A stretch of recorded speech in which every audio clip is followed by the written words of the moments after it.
Dan. Dan, on tourne. Ah, fuck. Salut, tribu d'horreur! Le mois de novembre est déjà derrière nous, puis la moustache fait maintenant place à la grosse barbe blanche du Père Noël. Ben oui, déjà décembre, l'année achève. Mais avant de dire au revoir à 2016, année de marde en passant, je vous propose 10 films à regarder pour se mettre dans l'ambiance du temps des fêtes. Puis évidemment, vous êtes sur Horreur FM, fac, pas de Home Alone, pas de Die Hard, pas de Jingle All the Way, pas de Batman Return, pis pas de Santa Claus Conquer the Martian. Par contre, celui-là, je risque de vous en parler éventuellement. Si c'est pas ce mois-ci, ça va aller à l'année prochaine. Pour commencer mon top 10, j'y vais avec un classique de Tim Burton, The Nightmare Before Christmas. Dans le film, Jack Skellington, roi de la ville d'Halloween, découvre la ville de Noël. What's this? What's this? There's color everywhere. What's this? There's white things in the air. Puis il décide que cette année-là, Noël va être organisé par les habitants de sa ville. Sauf qu'il y a un petit peu de misère à comprendre le concept. Something's here I cannot see. What does it mean? What does it mean? Certains crieront peut-être au scandale. Comment ai-je osé mettre ce film-là seulement en 10e position? Eh bien, c'est assez simple. Pour moi, The Nightmare Before Christmas, c'est un film autant d'Halloween que de Noël. Puis il mélange tellement bien les deux fêtes que le temps idéal pour le regarder, c'est en plein mois de novembre. C'est juste pour ça qu'il est pas plus haut dans mon top. En 9e place, Santa Slay, avec le lutteur Bill Goldberg dans le rôle du Père Noël. Oui, vous avez bien entendu. Goldberg joue le Père Noël. Si The Rock peut jouer la fée des dents, puis Donald Trump le président, Goldberg en Père Noël, c'est pas si absurde que ça. Dans Santa Slay, le Père Noël est en fait un démon qui a perdu un pari avec un ange, l'obligeant à être gentil puis à distribuer des cadeaux aux enfants pendant 1000 ans. Le temps écoulé, le Père Noël démoniaque revient à ses bonnes vieilles habitudes. Et au lieu de livrer du bonheur, il livre de la souffrance! Santa Slay est un bon petit film qui se prend pas au sérieux, puis c'est aussi une bonne comédie. C'est le film idéal pour tous ceux qui ont toujours douté des véritables intentions du Père Noël. Parce que dans le fond, c'est vrai que c'est louche un vieux monsieur barbu qui rentre par effraction chez les gens juste pour donner des cadeaux aux enfants. Numéro 8! Sainte, un film d'horreur qui nous vient des Pays-Bas. Un peu comme Santa Slay, Sainte nous présente cette fois-ci non le Père Noël, mais bien Saint-Nicolas comme étant un être méchant. Il aurait été en fait un évêque déchu et sanguinaire qui, à la tête d'une bande de voleurs, saccageait tout sur son passage.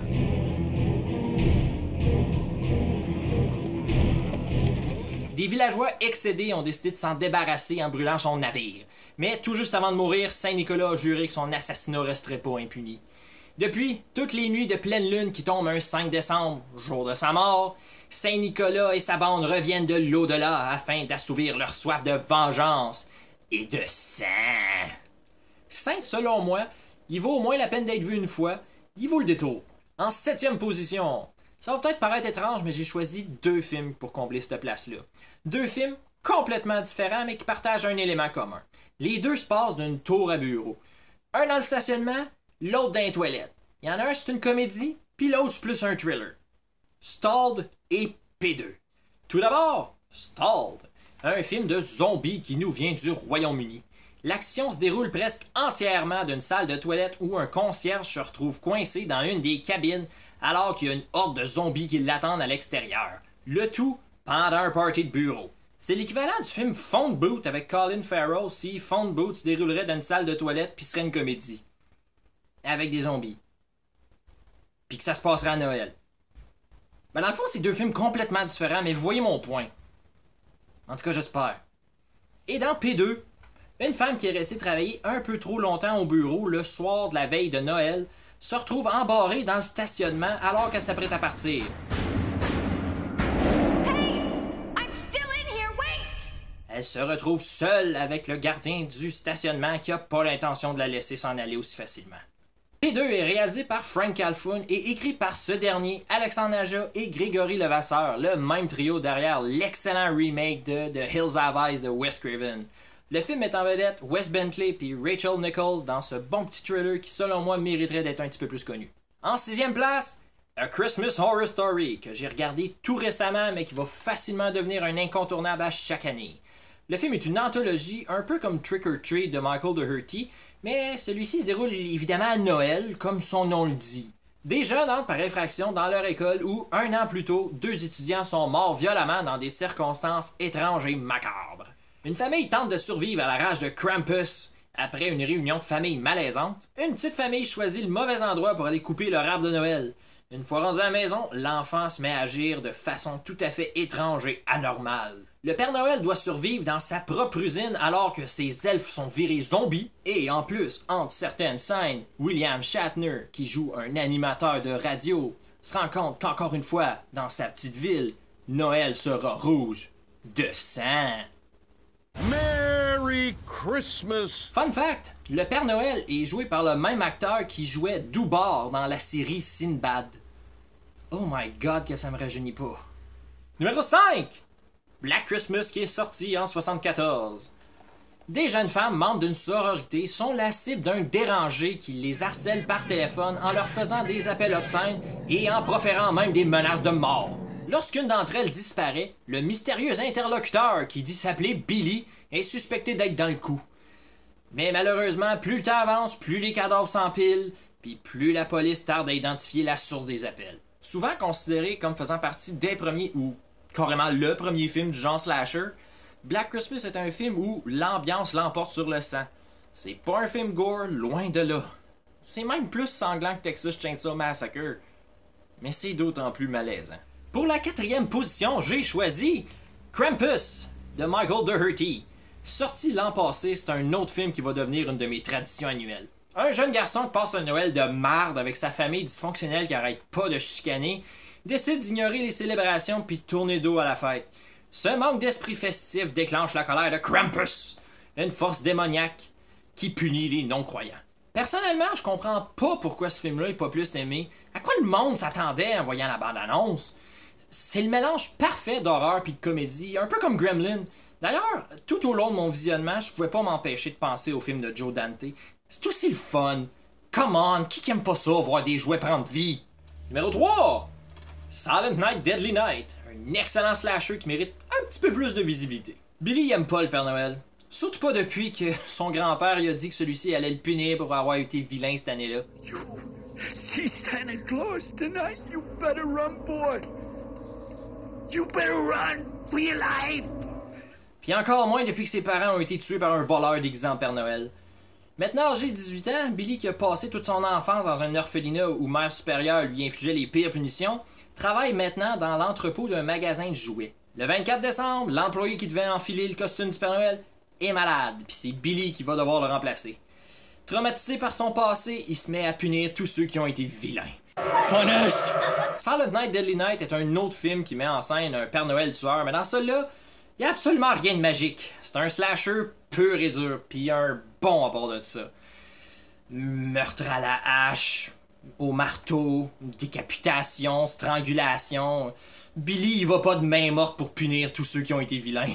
Punished! En 2e place, j'en ai parlé il y a même pas 2 minutes, Gremlins de Joe Dante. Billy Pelzer reçoit de la part de son père une petite créature, un mogwai appelé Gizmo. Acheté dans une boutique louche de Chinatown, le vendeur a bien fait savoir au père que Gizmo nécessiterait beaucoup d'entretien, puis qu'il y avait certaines règles à suivre. Tenir loin des sources de lumière trop vives, éviter tout contact avec l'eau, et surtout, ne pas le nourrir après minuit. Et évidemment, les 2 dernières règles ne seront pas respectées et Billy fait bientôt la rencontre des Gremlins, une sorte d'évolution des Mogwai, mais juste bien moins gentil. Classique des années 80, si vous avez toujours pas vu Gremlin, rectifiez-moi ça au plus calice. Continuez même pas mon vidéo, arrêtez-moi ça là, puis garochez-vous devant votre TV et allez regarder Gremlin. Ben non, c'est pas vrai, là. Laissez-moi au moins finir mon vidéo, j'achève. Et finalement, en première position, je sais que je vais probablement me faire pitcher des roches ou même me faire brûler vif pour hérésie, mais j'ai décidé d'y aller avec le remake de Black Christmas, qui est sorti en 2006. Avant de m'ajouter à votre liste de ceux qui n'ont pas été sages cette année, laissez-moi au moins vous expliquer que c'est que ce film-là fait en première position.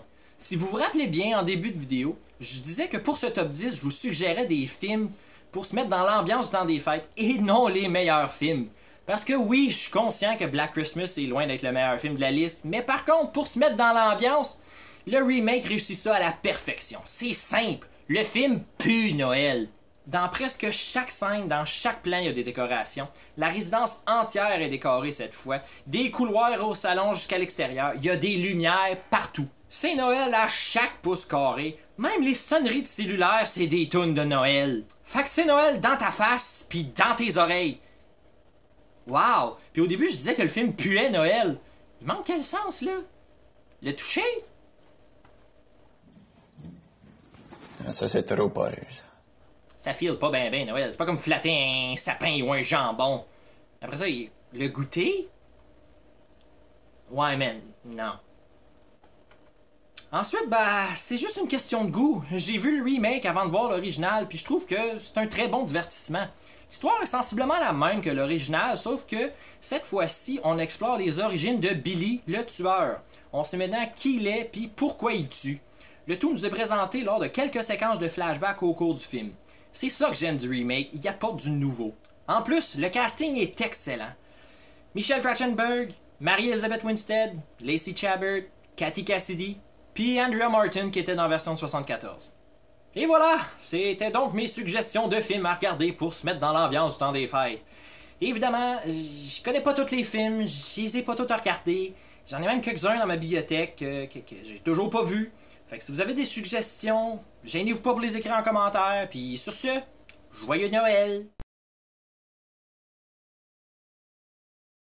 Et comme d'habitude, si vous avez aimé mon vidéo, laissez-y un petit thumbs up. Puis si vous voulez en voir plus, abonnez-vous à ma chaîne.